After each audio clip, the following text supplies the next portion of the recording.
I truly never expected that after all the years of struggle, after finally winning his heart, he would lose his memory. Exhaustion and helplessness crashed over me. My nails dug deep into my palms as I stared at Steven's pale, distant face and forced myself to stay calm. You forgot?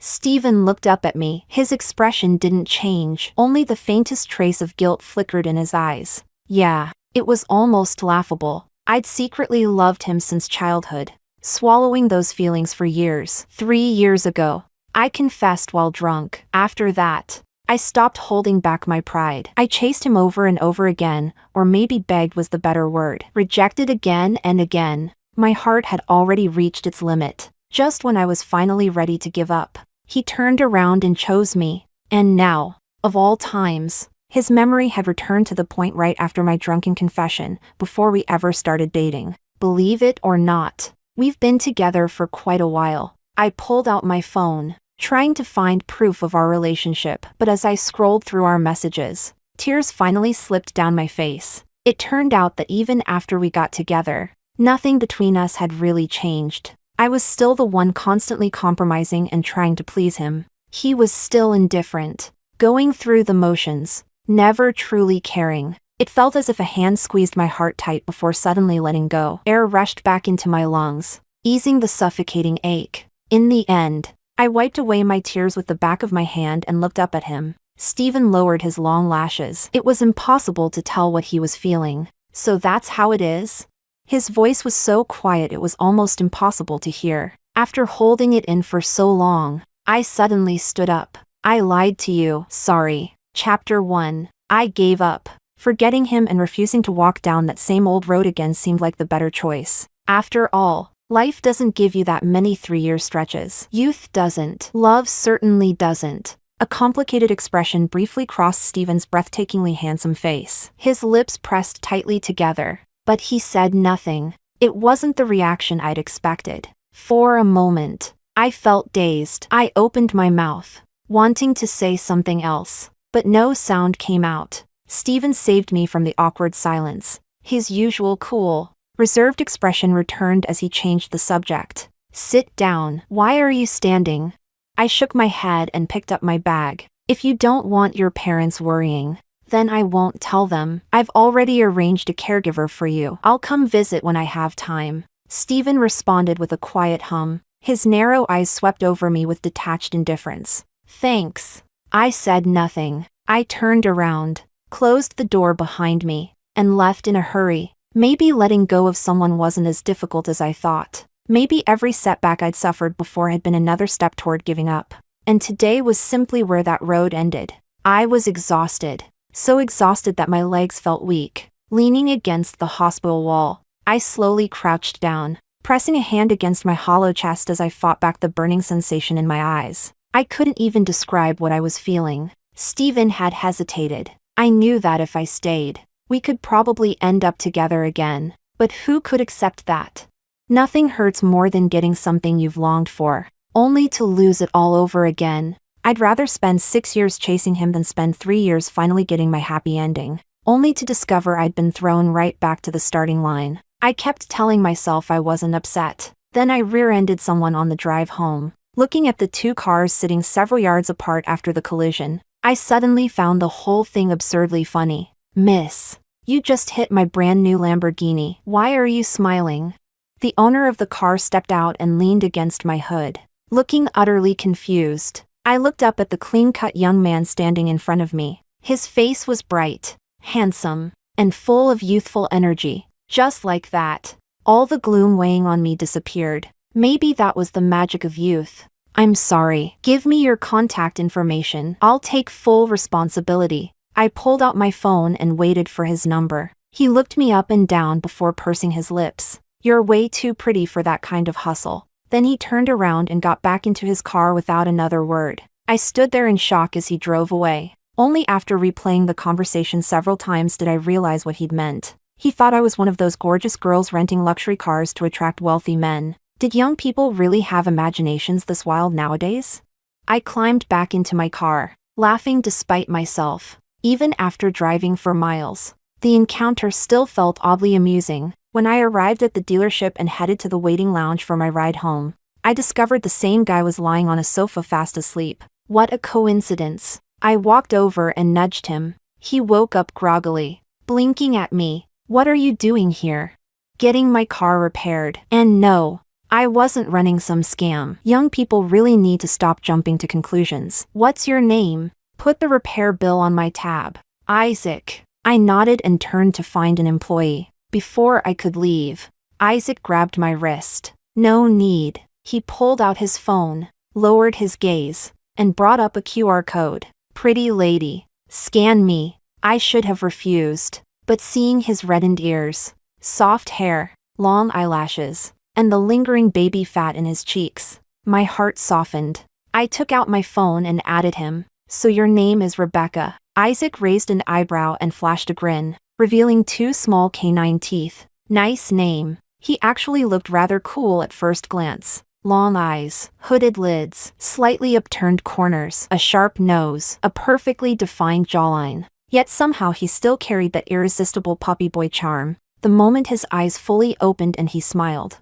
all that coolness melted away. Before I knew it, the words slipped out. If you're not letting me pay for the repairs, then let me buy you dinner sometime. Isaac immediately raised an eyebrow. There was a hint of arrogance in his expression. Tonight. I couldn't help it. I burst out laughing. Deal. Maybe I laughed a little too hard. The 6-foot-something young man in front of me reddened all the way to his ears, clenched his jaw, and somehow managed to look both adorable and intimidating at the same time. Chapter 2. After someone brought my McLaren around, I took Isaac out for dinner. The moment he got into the passenger seat, he rested one arm on the window and flashed me a crooked grin. There was something mischievous about it. This is actually my first time riding shotgun in a woman's car. The way you say that. You've had plenty of girls riding in yours. I glanced at him with a smile. Then again, it wasn't surprising. He was ridiculously good-looking. His face rarely gave away his emotions,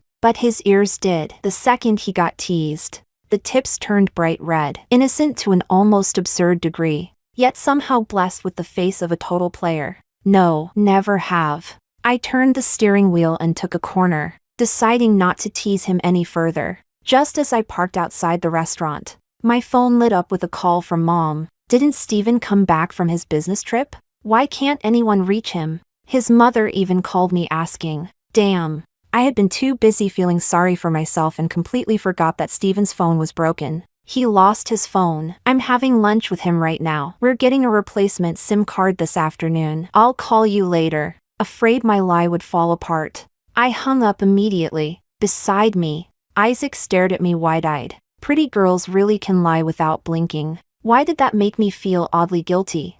After lunch, we happened to pass a phone store. I walked in, picked out a black phone, paid for it, and turned around only to nearly walk straight into Isaac. Is that for your boyfriend? His long lashes fluttered nervously as he looked at me. My ex-boyfriend. You treat your exes this well? I tossed the phone into the car and motioned for the visibly shocked boy to get in. Where are you headed?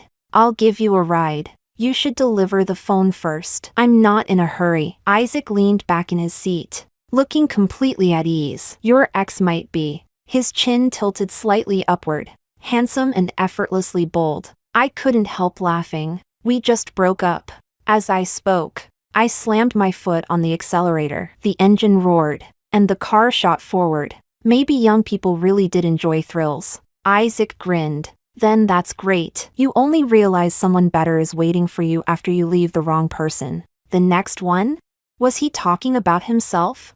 I smiled but said nothing. When we arrived at the hospital and Isaac reached for the door handle, I leaned over and pressed down on his seatbelt. Stay put. I'll be right back. His lips curled downward in annoyance, every bit of his displeasure written plainly across his face, the complete opposite of Steven. Still, he obediently leaned back into his seat and lazily started scrolling through his phone. Carrying the new phone upstairs, I walked into Steven's room. He was sitting quietly on the hospital bed, flipping through a moderately thick book. The scene felt cool, peaceful, almost detached from the world. Hearing me enter, he looked up. His gaze settled on the phone box in my hands. Thank you. I didn't respond. Instead, I opened the drawer, pulled out his shattered phone, transferred the SIM card, powered everything up, and spent several minutes setting it up before finally handing it over. His long, pale fingers accepted it. His lips parted,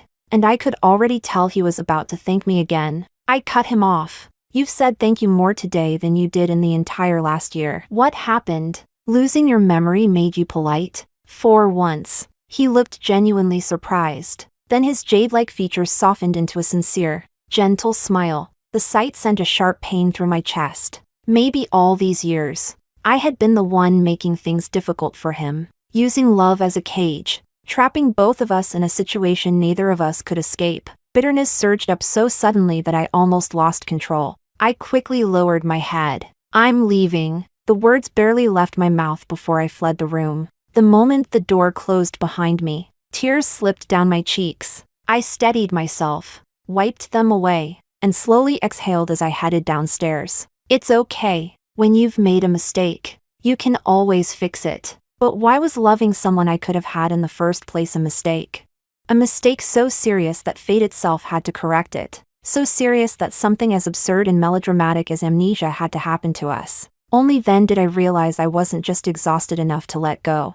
I was resentful. Resentful of how unfair it all felt. Resentful that after finally obtaining the love I'd chased for so long, fate had chosen to take it away from me all over again. Chapter 3. By the time I got back to the car, I had completely calmed down. Isaac, however, tilted his head and stared at me. Were you crying? My heart skipped a beat. What are you talking about? I shot back instinctively. Where are you headed? I'll drop you off. I didn't dare look at him directly, but from the corner of my eye, I saw his expression fade. With his naturally cool features, he suddenly carried a hint of Steven's distant temperament. It only made me feel worse. I pressed down on the accelerator and drove out of the hospital parking lot. No need to take me all the way. Just drop me off when you get where you're going. Since he was being so considerate, I wasn't about to insist on playing chauffeur. I nodded and headed toward the office. For the next few days, I buried myself in work. I barely even went home. When the project was finally finished and I closed the last file, that familiar emptiness came crashing back. Before I could sink into it, my mother's phone call came through. Rebecca, Steven was in a car accident, and you thought you could keep something this serious from us? How did you find out? Am I not supposed to? If your father and I hadn't gone to the hospital for a checkup today, how long were you planning to hide it? Get over here right now. Both Steven's parents and mine knew we were together. I hadn't told them the truth because I was afraid that, under the pressure of his memory loss and everyone's expectations, Steven might force himself back into a relationship with me. That wasn't what I wanted. It would be unfair to him, and unfair to me. Breathing hard, I pushed open the hospital room door. Steven sat calmly on the bed, composed as ever, while our four parents surrounded him with concern and endless questions. Rebecca's here. Let Rebecca take care of Steven. My mother smiled politely at Steven's parents. No matter how many times I had been hurt by Steven in the past, I never let my parents see it. I was terrified they would think badly of him. The Steven they knew was always gentle, considerate, and caring toward me. Rebecca's been working all day. She must be exhausted. Steven's mother said warmly. It's not a serious injury anyway, and there are caregivers here. Let the young couple spend some time together. Then Rebecca should go home and rest. Once everyone had finally left, I walked over to Steven's bedside. Didn't you say all of this was just a lie I made up? Steven lifted his eyes slightly. His expression revealed nothing. I sat down and casually picked up an apple to peel. And what about you? I asked. Isn't that exactly what you wish it was? Silence filled the room. After a moment, I let out a quiet laugh and handed him the apple. Before I could say anything else, he spoke. If I agreed to be with you back then I don't have the right to use this as an excuse to back out. A strange calm settled over me. Would you really want that? I asked honestly. Without those 3 years of me chasing after you, without all the gratitude and sympathy you eventually felt, would you still be willing to settle for me? The question left my lips so effortlessly that it surprised even me. For the first time, I genuinely didn't care what the answer would be. Steven's eyes were dark. He had always been good at hiding his emotions, like a flawless jade sculpture. But this time, Something stirred beneath the surface. His voice carried unmistakable helplessness. Rebecca, I've only forgotten, that's all. That tiny bit of gentleness shattered me completely. The walls I'd spent days building around my heart collapsed in an instant. My voice caught as I finally told him the truth. You really don't love me. Now that everything had been reset to the beginning, I no longer had the courage to start all over again. I pulled out my phone, opened our chat history, and placed it in Steven's hands. He lowered his gaze and scrolled through the messages one by one. A long time passed before he looked up. His lips pressed into a thin line. For the first time, I caught traces of irritation and guilt in his expression. I'm sorry. No one should have to apologize for not being in love. I shook my head, wiping away my useless tears. I took back my phone and forced a smile. Get some rest. You seem fine physically. When you're discharged in a couple of days, I'll come pick you up. You don't have to feel so guilty. I didn't dare stay another second. Forcing myself to let go was already painful enough. I left the room without even allowing myself one final look at him. Chapter 4. The last time I drove while completely distracted.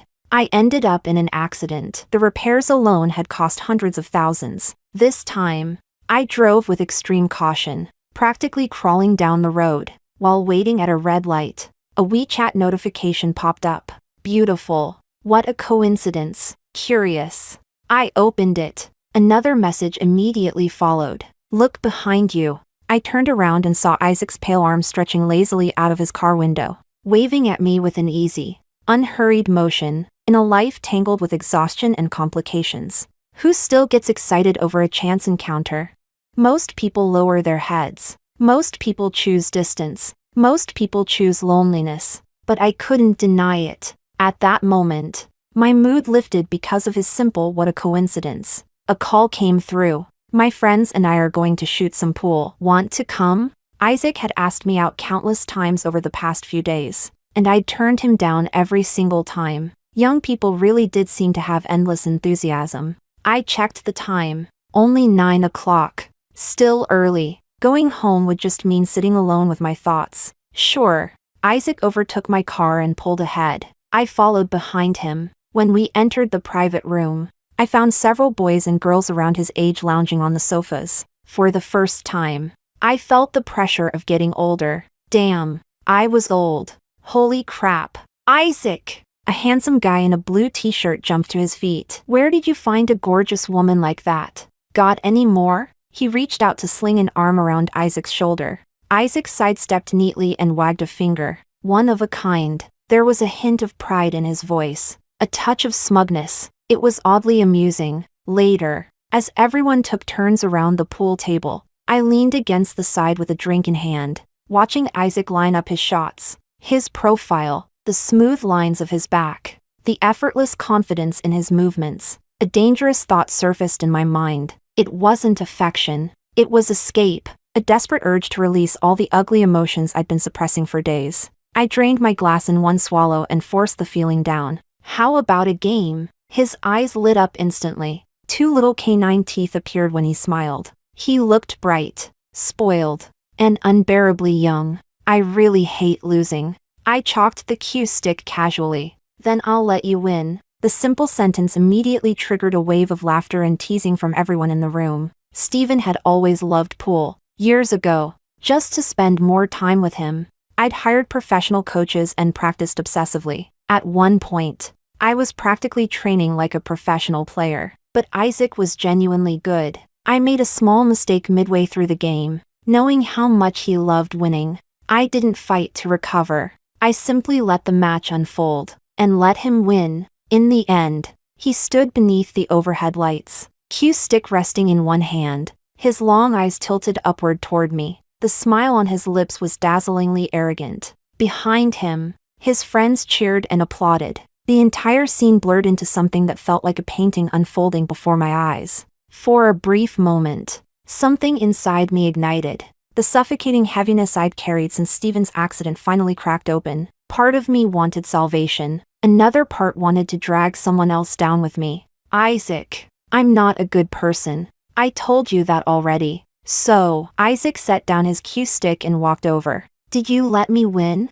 He stopped close enough that I could feel his presence. His voice was light. His eyes were full of laughter. It almost seemed like whether I had gone easy on him or not didn't matter. Seeing me there was enough to make him happy. And because I'd started thinking about him in ways I shouldn't, I looked up and smiled. If I did, is there a reward? Isaac froze. His eyes widened slightly. The movement softened the cold, untouchable aura he usually carried. What kind of reward do you want? His eyes were fascinating. When he looked down at people, he seemed distant enough to keep everyone away. But when they widened like this, all that cool detachment disappeared, leaving only a handsome young man who looked unexpectedly adorable. Adorable. That was the word. Something tugged at my heart. I crooked a finger at him. Obediently, he bent down and turned his ear toward me. Instead, I leaned forward and pressed a gentle kiss to his cheek. That reward is enough. Isaac jerked upright as if he'd been electrocuted. One hand flew to his cheek. He stared at me in shock. The tips of his ears turned crimson. You. The rest of the sentence never came out. But the shyness written all over his eyes made it obvious enough. I already knew what he wanted to say. And just as I was about to nod and tell him, I'll take responsibility for that, my phone rang. I turned around, picked up my bag from the sofa behind me, and pulled out my phone. The moment I saw the caller ID, every emotion inside me faded. Not abruptly, just enough to clear my head, like a splash of cool water. It wasn't cold, but it was sobering. Stephen, I answered. You left your keys at the hospital. I searched through my purse. The garage key was gone. Luckily, I had a spare at home. Just keep them for now. I'll pick them up when I come get you after you're discharged. There was a brief pause on the other end. Even his breathing seemed to falter for a moment. Then he quietly replied, Okay. Chapter 5. It wasn't until after I hung up that I realized something. For the first time, even though I had a perfectly good reason to see Stephen, I chose not to. I sat there in a daze until Isaac appeared behind me and rested a warm hand on my shoulder. He leaned in close, his breath brushing against my ear, warm yet fresh. Why are you so good to your ex? Buying him a phone, picking him up from the hospital. Are all beautiful women like that? The jealousy in his voice was unmistakable. I dodged the question with a tease. Yep, beautiful women are all like that. Do you like it? Isaac turned me around by the shoulders. His brows furrowed slightly. I've never even had an ex-girlfriend. Meanwhile, you're still hung up on your ex-boyfriend. He paused. Why would I like that? The directness left me speechless. Maybe my silence lasted too long. Isaac slowly removed his hands from my shoulders and looked away. He suddenly seemed awkward. You don't have to change if you don't want to. Despite the casual tone and arrogant expression, I heard the disappointment underneath. I'll change. And I meant it. Not for Isaac. For myself. I couldn't keep letting Stephen occupy every corner of my heart and every conversation that left my lips. That night, I drank far too much with the group. Deliberately. Alcohol dulled the constant battle between reason and desire. It made it easier to stop thinking. Easier to bring Isaac home. His kisses landed against my neck. Warm and lingering. There was an intensity to him that was impossible to ignore. When I reached for the bed sheets, Stephen's face suddenly flashed through my mind. A sharp pain twisted through my chest. Without hesitation, I pushed Isaac away. Desire still lingered in his eyes. He looked frustrated and hurt all at once as he knelt beside the bed. Did I hurt you? His voice was rough and restrained. Careful. Almost vulnerable. In that moment, he seemed just as pitiful as I was. Something inside me gave way. I lowered my eyes. No, maybe we should stop. We've both had too much to drink. I'm completely sober. The words came out firm, almost through gritted teeth. I looked up. The frustration, the desire, the determination in his eyes made my resolve waver. In the end, I lost the battle with myself. The rest of the night disappeared into a blur. By the time morning arrived, exhaustion had settled into every bone in my body. When I opened my eyes, Isaac was propping his head up with one arm, staring at me. Without thinking, I grabbed his t-shirt from nearby and tossed it at him. Put that on. His face immediately filled with dissatisfaction. It's dirty. So what? Are you planning to walk around half naked? Young people really were shameless. He raised an eyebrow and grinned. If you don't mind. Sure. I swallowed the curse that nearly escaped my mouth and turned away. Stay in bed. I'll go downstairs and buy you some clothes. At some point, he'd already moved closer, an arm wrapped around my waist, pulling me into his chest. His voice brushed against my ear. You're really thoughtful. The temperature in the room seemed to rise instantly. Realizing where this was heading,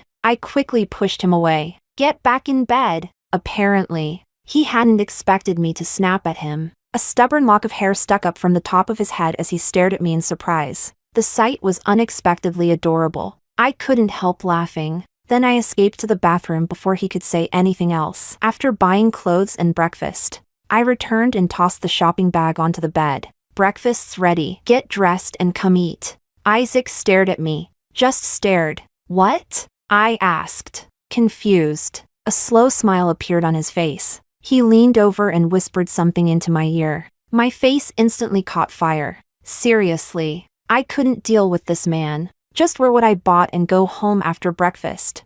I snapped, mortified. Young people were impossible. After breakfast, I drove him home. When we arrived downstairs, I rested an arm on the window frame and waited for him to get out. He unbuckled his seatbelt, then didn't move. Instead, he just looked at me. Aren't you getting out? I asked. I still have to go to work. His expression darkened immediately. Without a word, he got out and slammed the door. I watched him stomp away, completely baffled. Before I could pull away, he suddenly turned around and strode back. The next second, he leaned through the window, grabbed my face, and kissed me. When he finally pulled back, breathing slightly unevenly, I understood what had upset him. Something inside my chest softened, warm and aching, just like the look in his eyes. Stop acting like you're dropping off a hookup after a one-night stand. The words came out fiercely. I couldn't help laughing. His imagination was incredible. Got it. Now go upstairs. But after I drove away and the city skyline rose around me once more, my grip tightened around the steering wheel. If he wasn't just a hookup, then what was he? My boyfriend? I brushed my lips thoughtfully. In the end, I chose not to define whatever existed between us. Chapter 6. When I arrived to pick Stephen up from the hospital, he was already dressed and sitting on the sofa, reading. His legs were crossed elegantly, sunlight spilling softly over him. If you didn't look into his eyes, you'd think he was an angel. Hearing me enter, Stephen looked up. For a moment, I almost imagined there was warmth in his gaze. I broke the illusion myself. Let's go. I'll take you home. Stephen stayed quiet throughout the drive. Only when we were almost at his house did he finally speak. Where have you been these past few days? What else? Busy with work. I turned a corner, answering absent-mindedly. For some reason, the atmosphere seemed to cool. Neither of us had been talking before, but the silence had felt comfortable. Now it felt strangely oppressive. I couldn't help glancing at him. Stephen was breathtakingly beautiful,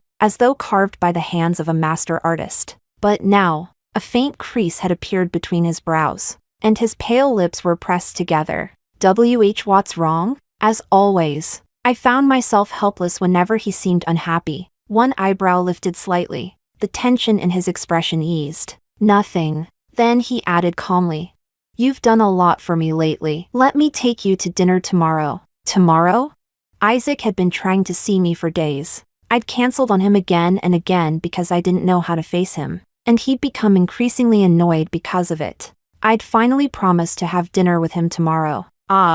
The refusal stuck in my throat. I'd never been good at saying no to Stephen. Maybe I never learned how. Stephen looked at me steadily. You already have plans? The question somehow made things easier. I nodded softly. Yeah. For a brief moment, he seemed distracted. Then his expression grew distant again. Another time. Then, I watched his retreating figure and couldn't help smiling. Another time usually meant never. Some things really never changed. Even amnesia hadn't changed him. The next day, I arrived at the restaurant Isaac had chosen. The lighting was dim and intimate, the kind of place that practically looked designed for secret affairs. The moment I walked in, I spotted him. He was leaning lazily against his seat, looking down at his phone. The glow from the screen illuminated his face, making him appear especially cold and untouchable. Apparently, I'd always had a weakness for that type, the kind of beauty that seemed impossible to reach. When he saw me, he lifted his chin slightly. His eyes immediately brightened. Then his smile flattened. "You're impossible to get a date with." He paused. "The second you get what you want, you act like you don't know me." "I'm busy." The words left my mouth, and a bitter feeling followed immediately. How many times had Stephen brushed me off with that exact excuse? Before Isaac's mood could fully sour, I reached across the table and took his hand. I tried to sound as gentle as possible. "I'm sorry. No more disappearing, okay?" I squeezed his fingers lightly. "And if you really miss me, you can come find me at work." The smile instantly returned to his eyes. He lifted the corner of his mouth with exaggerated arrogance. "I'm busy too." "Fine," I smiled. "Then I'll wait until you're not." After parting ways with Isaac, I received a call from my childhood friend, Atlas. "Get over to my winery." His voice came through the speaker. "Stephen was hospitalized and you didn't tell me?" "What? Are we celebrating his discharge?" "We're celebrating your breakup." Atlas laughed quietly. The background was completely silent. He was obviously hiding somewhere to make the call. I turned the steering wheel and laughed. That's not exactly something worth celebrating. My friends had always been ruthless. More than once, they'd called me a simp for Stephen, the hopelessly devoted kind.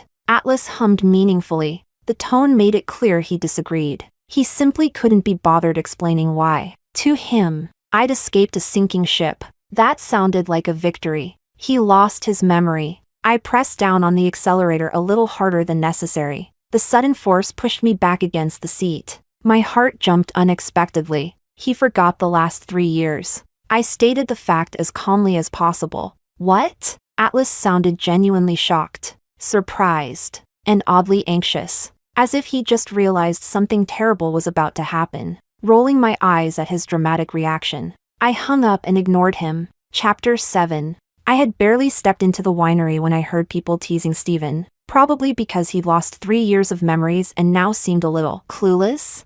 Please, even if Stephen lost 10 years of memories, he'd still be more mature than everyone in this room combined. I honestly didn't know where they found the courage to make fun of him. There was an empty seat beside both Stephen and Atlas. Before I could decide where to sit, Atlas waved me over. "Rebecca, over here." The eager gossip-loving look on his face was already giving me a headache. I walked over and sat down. He immediately pushed a glass of wine toward me and lowered his voice. "Rebecca, I've watched you love Stephen all these years. Just give him some time." I almost laughed. A few hours ago, he'd been talking about celebrating my breakup. Now he was playing peacemaker?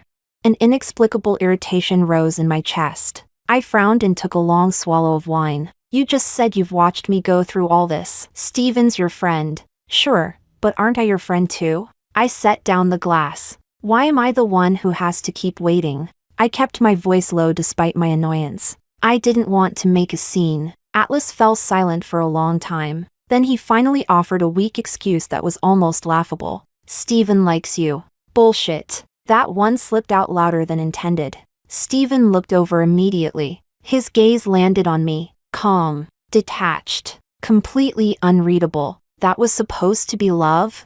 Yeah, right. Besides, it didn't matter anymore. I'd impulsively let Isaac become part of this mess. Did I regret it?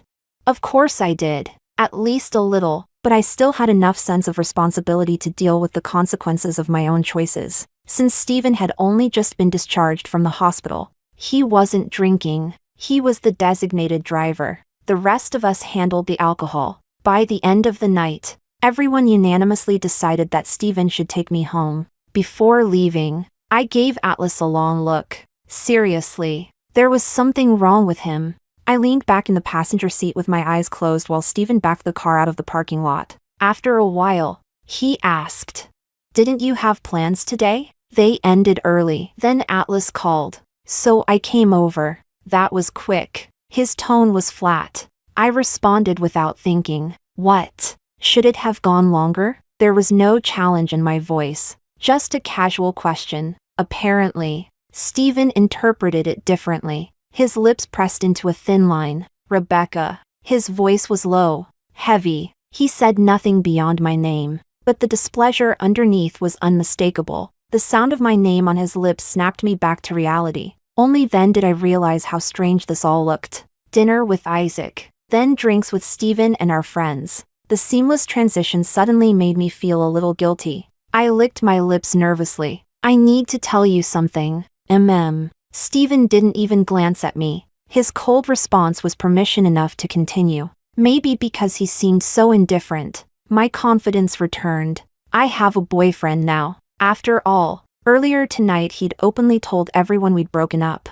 That had to mean he wanted a clean break between us. The more I thought about it, the easier the words became. The screech of brakes shattered the night. The car came to an abrupt stop. For the first time, Stephen turned fully toward me. His face was icy. "What did you just say?" I froze.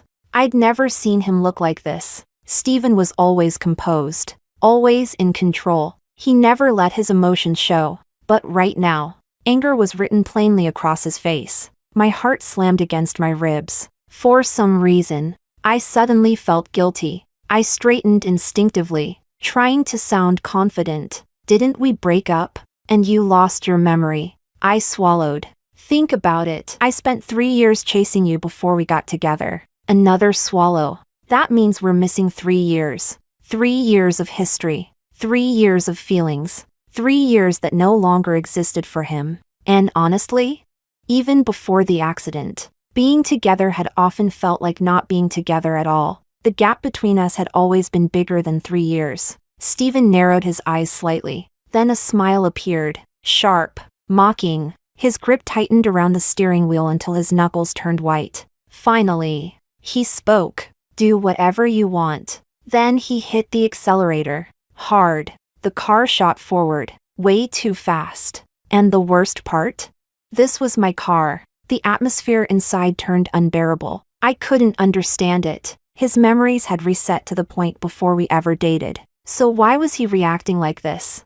Chapter 8. On the night of our graduation, I got completely drunk and showed up at Stephen's door reeking of alcohol. He opened it and stood there with one hand resting against the doorframe. A slight frown appeared between his brows. My name left his lips, cool and clear as mountain spring water, instantly sobering me. Rebecca. He was about to leave the country for further studies. I was staying behind. For the first time in my life, I wouldn't be able to follow him wherever he went. If I didn't tell him that night, there would be countless variables in the future. I couldn't allow that. I stepped forward and wrapped my arms around his neck. Instinctively, he caught me by the waist. "Stephen." My alcohol tolerance was actually pretty good, but pretending to be drunk made it easier to hide my embarrassment. I knew he would reject me. Still, loving someone meant trying even when you knew the odds were against you. That was the greatest confession I could offer him. Stephen closed the door behind us and guided me to the sofa.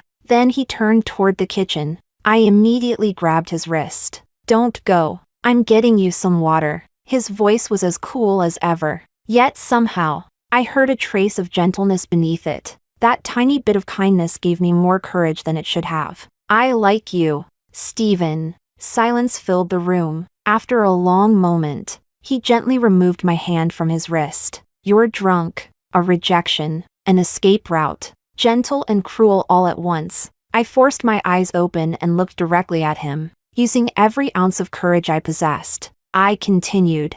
"I'm not." I swallowed. "I've liked you ever since I learned what liking someone meant." Stephen fell silent. His fingers curled slightly, his lashes lowered. I knew him too well. He was hesitating, struggling, annoyed. Maybe he pitied me. Maybe he simply couldn't bear to hurt me. Whatever the reason, I wanted one chance to love him openly instead of secretly. "Let me try." My voice trembled. "Let me pursue you, okay?" I hadn't wanted to cry, but by the time the plea left my lips, tears had already gathered on my lashes. Stephen's dark eyes rested on me. For a long time. Finally, he let out a helpless sigh. "Okay." One word. That was all. But it was enough. Joy crashed over me like a tidal wave. I wanted to ask him again, just to make sure I hadn't imagined it. but he'd already turned toward the kitchen. I sat there drinking the warm water he brought me in tiny sips. Steven stood nearby. My heart was beating so fast that I was terrified he might hear it. "I'll take you home." His tone left no room for argument as he headed toward the door. I immediately followed. We walked side by side through the quiet night, under the warm glow of streetlights. By then, we'd both moved out of the dorms. Naturally, I'd bought an apartment in the same complex as his. For the first time, I regretted it. We lived too close. The walk was over far too quickly. "Good night." I stood outside my door, staring at him. The corners of Steven's long eyes curved ever so slightly. He dipped his chin in a faint nod. I watched his tall, slender figure disappear around the elevator corner before finally going inside. My heart was overflowing with all the hopes and dreams of a girl in love.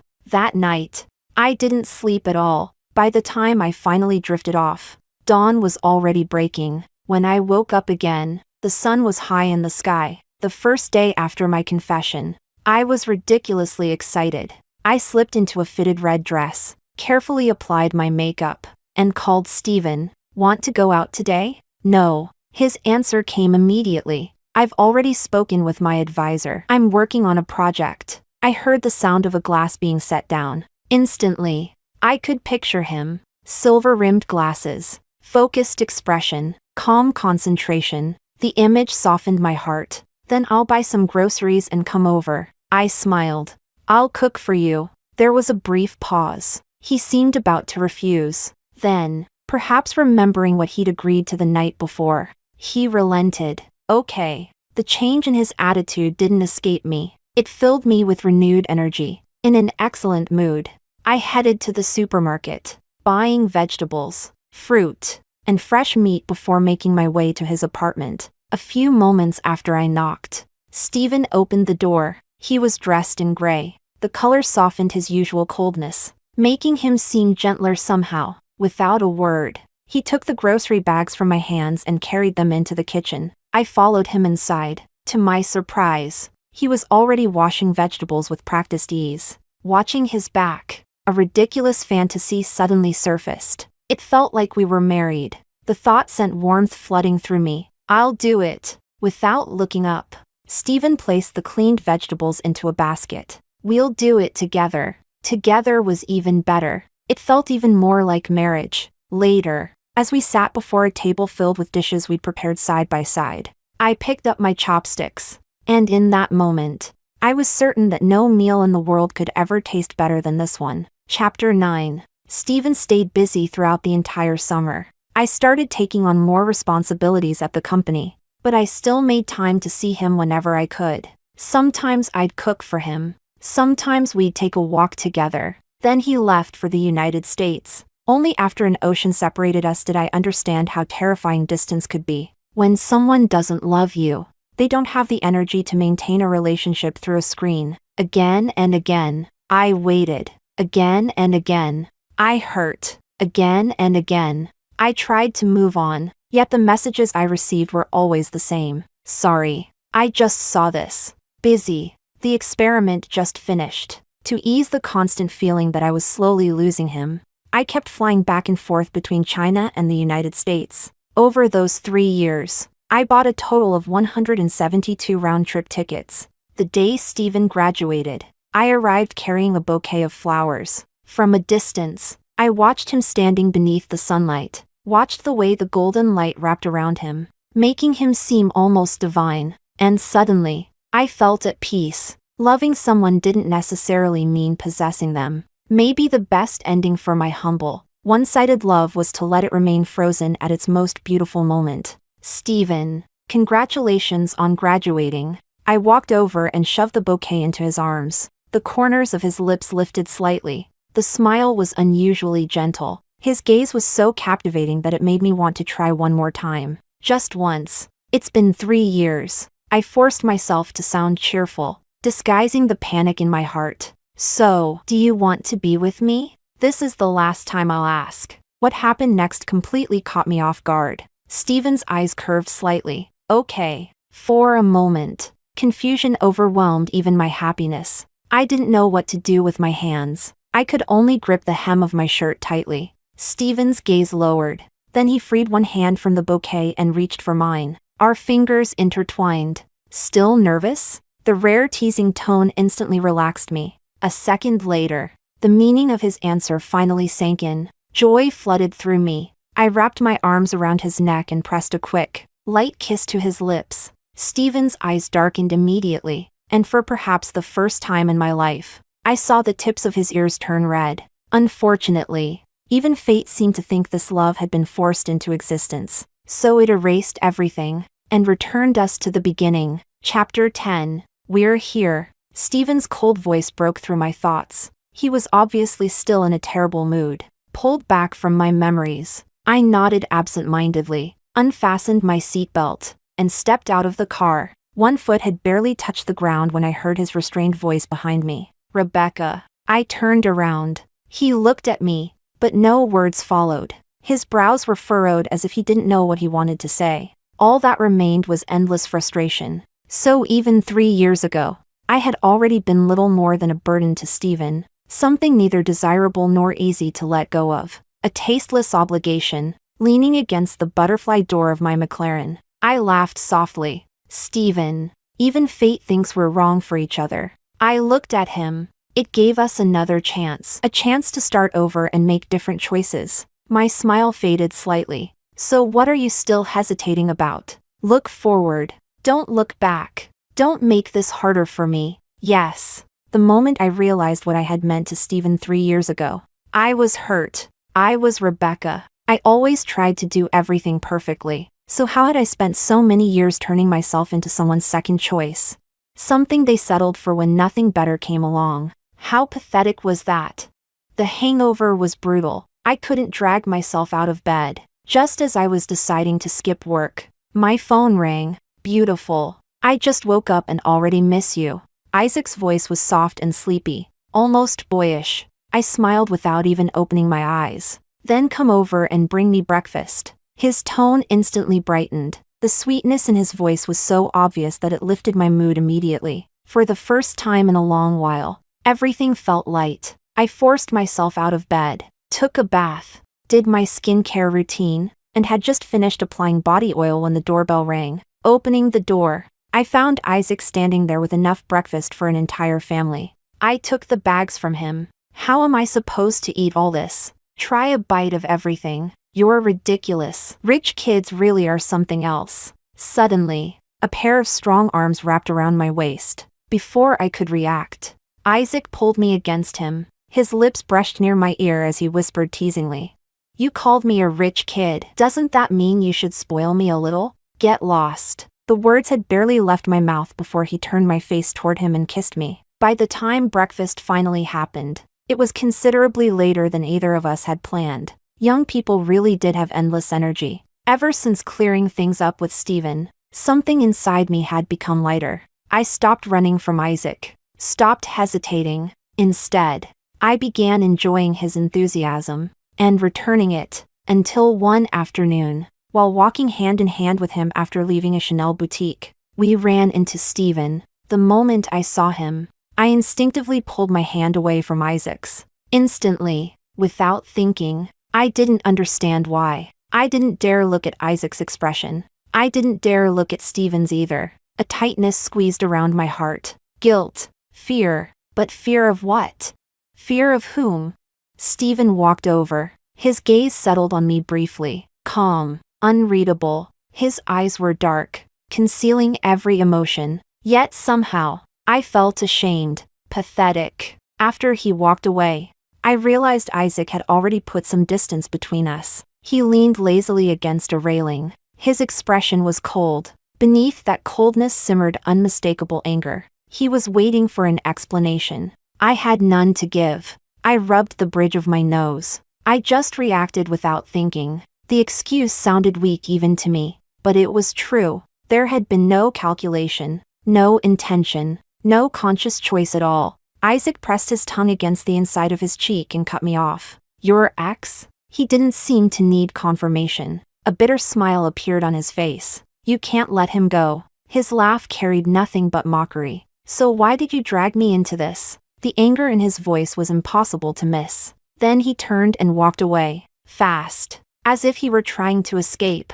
Watching his retreating figure, my chest ached. It wasn't that I couldn't let Stephen go. I was letting him go. I was trying to forget him. Chapter 11. After that day, Isaac didn't contact me for an entire week. I opened our chat window countless times. Not once did I send a message. It seemed that after Stephen, I always held something back from everyone else. I felt exhausted, curled up on the couch. I drank straight from a bottle of wine, too lazy to even get a glass. Then the doorbell rang. I staggered over and opened the door. It was Isaac. He'd lost weight. He looked tired. And somehow, he looked even better because of it. His lashes were lowered, and there was a fragile quality about him that made people want to either spoil him endlessly or completely ruin him. "You couldn't even humor me a little?" he asked. One message would have been enough. He sounded heartbreakingly aggrieved. His voice had softened into a pitiful little whine. Without hesitation, I threw myself into his arms and wrapped my arms around his waist. "Isaac." I held him tighter. "From now on, every time I make you unhappy, I'll make it up to you, okay?" He lowered his head. "Why can't you just stop making me unhappy in the first place?" Each word came out heavier than the last. More wounded, more vulnerable. Yet the arm around my waist remained careful and controlled, as if he was afraid of hurting me. The answer was simple. I could. In that moment, his unwavering choice of me healed wounds I'd carried for years. The insecurity, the constant self-doubt, the habit of shrinking myself to earn someone's love. All of it. That night, Isaac was both more passionate and more restrained than usual. Later, under the warm glow of the bedside lamp, I cupped his face and looked into his eyes. Those beautiful eyes I had always admired were soft and full of emotion. I leaned forward and kissed his eyelashes. "I like you." For a brief second, he froze. Then joy overwhelmed him completely. Isaac practically moved into my apartment for several days. One evening, while applying body oil after a shower, I casually suggested, "Why don't you just go home, pack your things, and move in here?" "What did you just say?" His voice was so quiet it almost didn't sound real. Through the mirror, I watched him standing behind me. His eyes widened slightly. He looked unexpectedly vulnerable. "If you don't want to, forget it." I couldn't help teasing him. "Yes." The answer came instantly. The tips of his ears turned red. My heart felt impossibly full. Everything seemed to be moving in the right direction. Then Stephen sent me a message. "Come downstairs. I'm in your company's parking lot." For no reason at all, my heart skipped a beat. It wasn't a good feeling. I opened the passenger door and got into his car. His profile looked cold and unreadable. "What happened?" Stephen's long lashes trembled slightly. Then he turned toward me. His eyes were impossibly dark. I remember everything. For a moment, I couldn't process what he'd said. Honestly, I'd never expected him to forget forever, so I accepted the news surprisingly quickly. I nodded. "That's good." Stephen narrowed his eyes. His voice became so cold that it almost felt condescending. "Rebecca, I never intended to break up with you." A surge of resentment rose unexpectedly inside me. My own tone cooled. "Then let's just say I wanted to break up with you." For the first time in my life, I stood my ground in front of Stephen. Ironically, it made me nervous enough for my heart to race. To cover it up, I added, "Besides, things are going pretty well with him." I forced a smile. "Maybe I'll introduce you to someday." Stephen's face darkened immediately. Without warning, he reached over and gripped my chin. I'd always known what was buried beneath his polished exterior. Pride, detachment, ruthlessness. His upbringing simply hid those traits beneath perfect manners and restraint. Love was seeing exactly who he was and rushing toward him anyway. Falling out of love was feeling offended the moment he stopped pretending. People were unfair like that. Before I could react, Stephen released me. The flash of emotion disappeared. His composure returned. "You don't have to try to make me jealous." His gaze locked onto mine. "I like you." For years, he'd never once said those words. Not once. And now he said them so easily. It left me momentarily stunned. "But I don't love you anymore." I lowered my eyes. My voice was gentle, and a little lost. "I'm not trying to hurt you. I've just figured things out. I was responding not only to Steven, but to the person who had defined my entire youth. After loving him for so long, I'd finally remembered to love myself. And only after meeting Isaac did I understand that love is supposed to be mutual. That two people choosing each other is what gives it meaning. Chapter 12. Get out. Steven's face was pale. His lips were pale too. He looked like he was barely holding himself together, forcing himself to remain calm as he spoke. Hearing that, I lowered my head and unfastened my seatbelt. I didn't want to argue about how cold and harsh his tone sounded. It was over. That was all that mattered. But just as I opened the car door and stepped out with one foot, a powerful force yanked me back. Rebecca. I was pulled into the seat again. Steven's voice was low and strained. How can you just walk away? His grip tightened around my wrist. You were the one who liked me. You were the one who pursued me. You were the one who brought me into this. His eyes locked onto mine. They were slightly red, painfully red. And now you're the one who doesn't want me anymore? For a moment, I was stunned. Steven had never looked like this before. His expression was tightly controlled, as if he were suppressing something he couldn't allow himself to feel. Maybe it was because he was too beautiful. Maybe it was because I'd spent so many years loving him. But for the first time, he looked vulnerable, almost hurt. The sight made my chest ache. I'm sorry. I don't want your apology. His fingers tightened further around my wrist. Pain shot through my arm. I lowered my gaze. His hand was long and elegant, pale. The knuckles had turned white from the force of his grip. It hurt. And for some reason, I suddenly thought of Isaac. If it had been Isaac, he probably would have noticed immediately. He would have let go. He would have apologized. That was the difference. That was the answer. Gently but firmly, I pried Steven's fingers away from my wrist. Then I rubbed the reddened skin. By now, my emotions had completely settled. The thing I'm apologizing for. I looked at him quietly. Is spending all these years tangled up in something that should have ended long ago. A small smile touched my lips. For disturbing your life. I shook my head. But I'm not apologizing for leaving. Not now. Not ever. I opened the car door again and stepped out. My pace was steady, confident. I never looked back. I wasn't regretful. I wasn't heartbroken. And I definitely wasn't second-guessing my decision. Yet somehow, tears still slid down my face. I didn't wipe them away, because I was afraid Steven would see.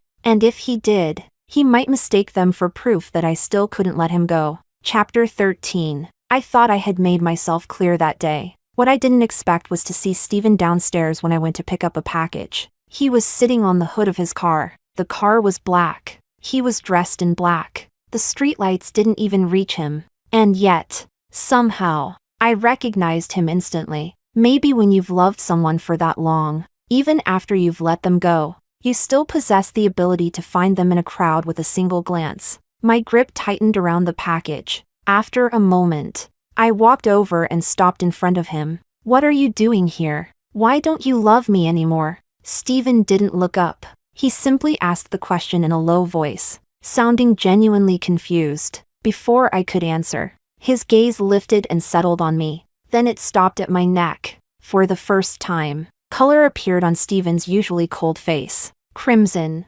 desperate, heartbreakingly beautiful. His cool fingers brushed against the faint marks on my neck. His voice was so hoarse it barely sounded like his own. Rebecca. His hand trembled slightly. Tell me nothing happened between you two. I looked at him. To my surprise, I felt neither satisfaction nor sympathy. Only calm. Steven. My voice was steady. We broke up.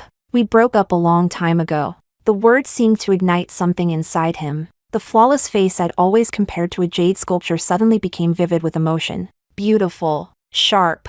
Almost cruel. No. He spoke each word separately, slowly, refusing to accept it. Suddenly, I remembered someone. Eva. The girl Steven had once liked. Even now, I couldn't forget her name. Everyone had seen how gentle he was with her. Fortunately, or unfortunately, Eva never settled down. They never actually got together. Back then, when she started liking someone else, a shamefully selfish part of me had been happy. I'd celebrated it in secret. Looking back now, The jealousy that had distorted my thoughts probably looked very much like Steven's expression at this moment. A dull ache spread through my chest. I felt sorry for him, and for myself. But I'd finally learned to see things clearly. Steven never loved me enough. There was one thing I'd never admitted to anyone, not even myself. I had spent years comparing how he treated me to how he had once treated Eva, and every single time, I lost.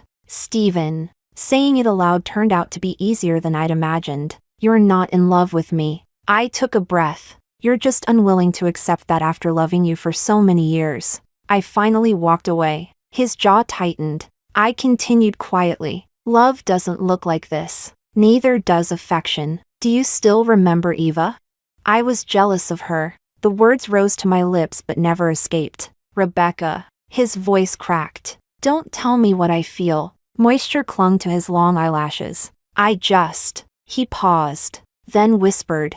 I turned loving you into a habit. A habit. The words pierced straight through my chest. Like a thorn. Silent. Invisible. Painful. I turned to leave. I didn't want to keep discussing something that only hurt me. My life was finally moving in a direction that made me happy. I didn't want to look back anymore. But before I could take a step, Steven wrapped an arm around my waist from behind, tightly, desperately, as though he was afraid I would disappear. His chin rested on my shoulder. His embrace trembled. Can we start over? His voice was barely more than a whisper. Please. I reached for his wrist, intending to pull him away. Then I saw someone emerge from the building, a tall figure. He must have wondered why I hadn't come back upstairs yet. Isaac. For a brief second, he froze.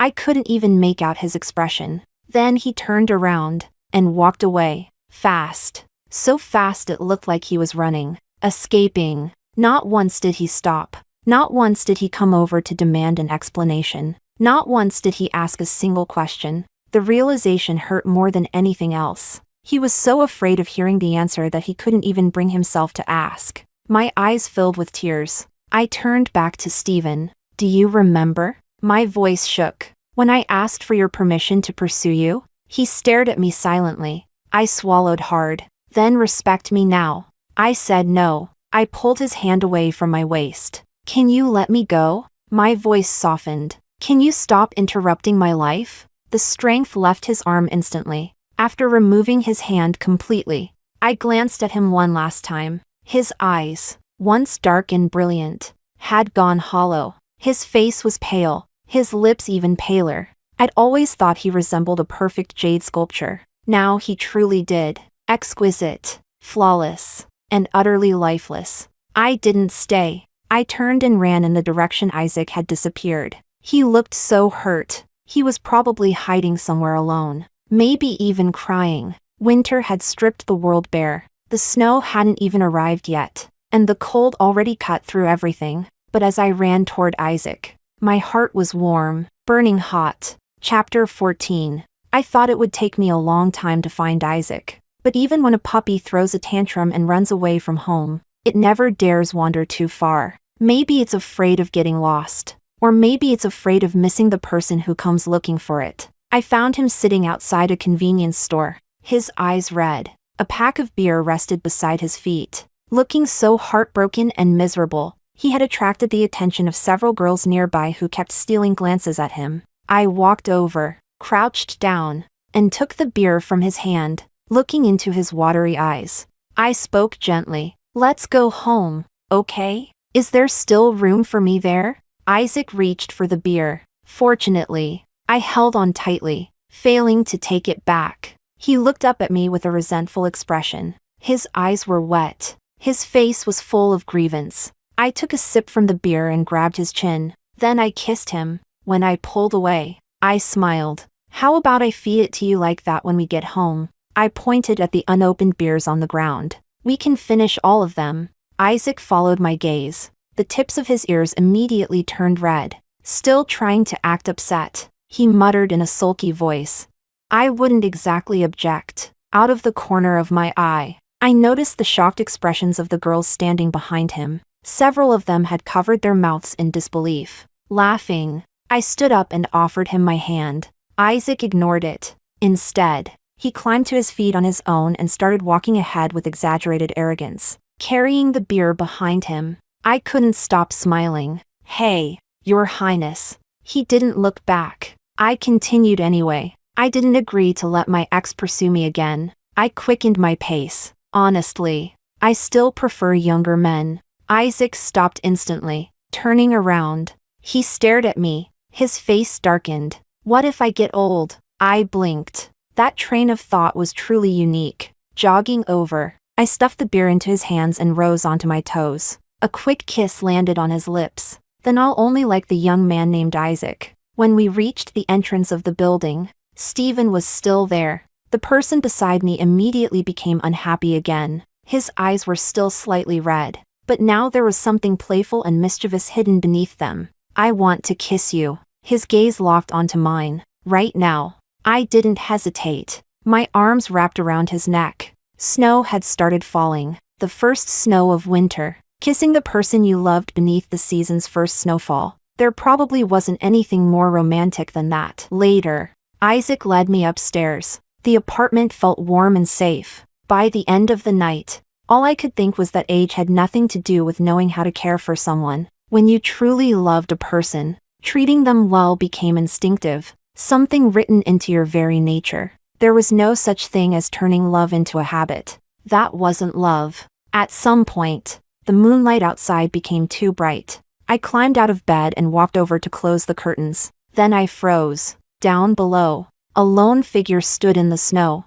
A thin layer of white had already settled over his shoulders. My grip tightened on the curtain. "Isaac." My voice was quiet. "Use my phone and send him a message." I swallowed. "Tell him to leave." I knew Isaac wasn't happy. The moment I walked over to the window, he must have felt it. But I couldn't just watch someone I'd loved for so many years collapse from the cold during the first snowfall. It wouldn't change my mind. It would only hurt him and ruin his health. It was better for Isaac to send the message. It would reassure him and hopefully convince Stephen to let go. "Okay." Isaac's voice carried unmistakable amusement and just a tiny bit of satisfaction. When I finally saw Stephen get back into his car, I relaxed and closed the curtains. The next second, Isaac pulled me into his arms, pinching my cheek. He glared at me. "You didn't even delete your chat history with him." His outrage was almost adorable, and I saw all of it. I covered those beautiful eyes with my hand.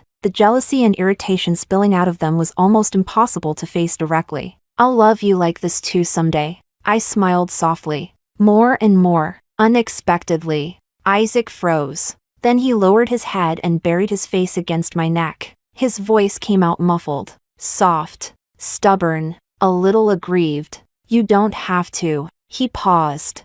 "I'd rather you just keep loving me." I laughed quietly. "Okay." Much later, when I finally started deleting everything related to Stephen, or perhaps everything related to the sad, desperate version of myself from the past, I saw the message Isaac had sent. "I'm tired. You really don't know how to care about people. Did you expect her to drive you to the hospital in the middle of the night too?"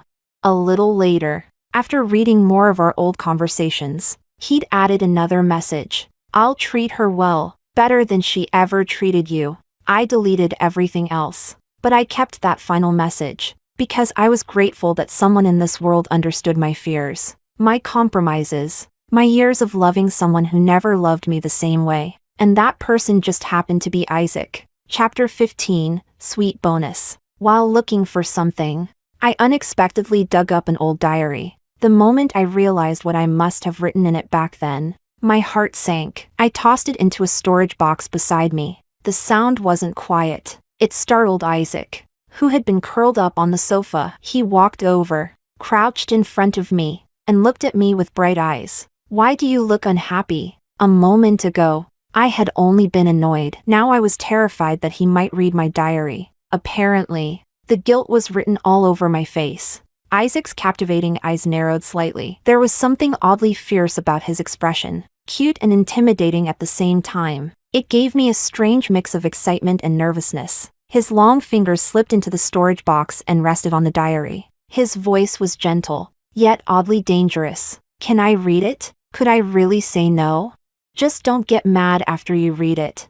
How could I ever be mad at Rebecca? Isaac smiled mysteriously before lowering his gaze to the diary and quietly flipping through the pages. I stared at the sharp line of his jaw. Soon, I noticed his lips pressed into a thin line, and his expression had become extremely unpleasant. Realizing disaster was approaching, I scrambled up and reached for the diary. Isaac leaned back just enough to avoid me, then wrapped an arm around my waist and pulled me onto his lap, making me enjoy the reading session with him. The weather is cold. Stephen and Eva's names cover the classroom windows. Everyone keeps teasing them, and I have to force a smile. Jealousy is surprisingly easy to understand. Eva failed advanced mathematics and cried at her desk. Stephen offered to tutor her. Looking at my own grade report, I suddenly wasn't so happy anymore.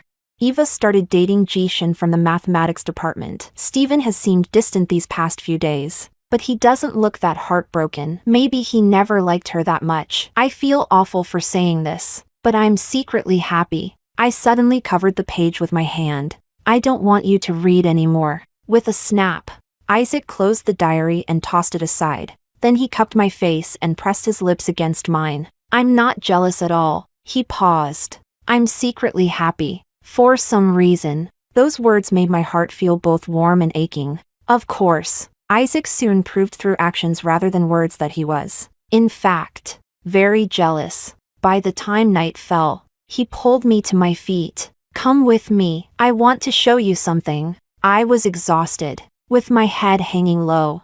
I complained about how annoying he was, but I still bundled myself up and let him lead me out. When he finally parked in front of N University, I froze. How do you know this is where I went to college? Isaac played with my fingers. This was my university too. Our school didn't allow outsiders onto campus.